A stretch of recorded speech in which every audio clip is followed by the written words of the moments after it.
I'm here at Paracon with Stanton Friedman, and Stan and I go back a number of years chatting with UFOs and all the things that go along with it, and I have a couple of questions. And the first question is, well, not really a question. If a skeptic or a debunker or just someone in the general public says, Stan, you've been wasting your time with all this UFOs or real stuff, how do you react to that? I say they don't know what they're talking about. If they read my books, they'll find out that there's an enormous amount of material that most people are unaware of, especially the skeptics. And that enlarge people's view of where we fit in the universe, not only about flying saucers, but about the bigger picture. So I don't feel that I've been wasting my time at all. Sometimes it's a waste of time to talk to people whose minds are closed, but that's their problem, not mine. Okay.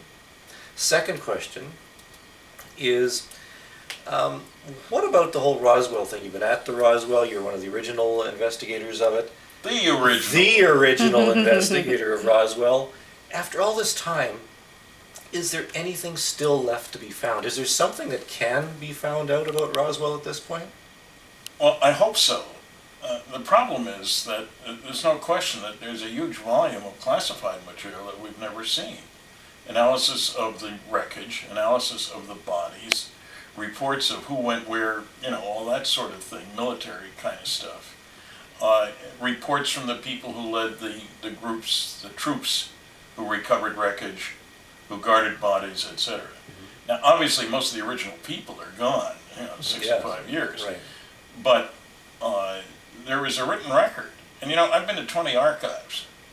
An awful lot of old stuff that you can't get access to because it's still classified. Some people think it's automatically even after 65 years. Yeah, sure. And so, I'm hopeful sometime maybe somebody on his deathbed will say, I kept a couple of reports out and you can have them. That would be nice. Mm-hmm. But absence of evidence is not evidence for absence. So there's still a smoking gun out there. I think several of them, yes.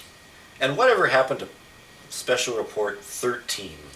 That's a good question too, because I've had two different people tell me that they saw copies of it. Top secret. Not Brandon Chase. No, not Brandon Chase. No, I don't know that he's ever mentioned report number 13. But no, it is not customary to skip 13 as though it was a floor in a hotel where people are superstitious. Mm-hmm. I've looked at loads of government reports, and there's nothing wrong with using the number 13. And I know that from my own experience with Battelle, that reports, I did a study, let me put it differently. I did a study with, where I visited Battelle. I was doing a study for the Foreign Technology Division on Soviet reactors for space vehicle applications. Mm-hmm. The title didn't say Soviet. But, right. And I put out two final reports. One was unclassified, one was highly classified. I don't have a copy of the highly classified one, and it isn't referenced in the unclassified one. So I have precedent for there being a hot report and a not so hot one. The number 14 is not classified except official use only, which is nothing. Right. So I would expect that there's a 13 sitting where these people said they saw it. In both cases, classified archives. Right. And just by accident, really, finding something, whoops, what's this kind of thing.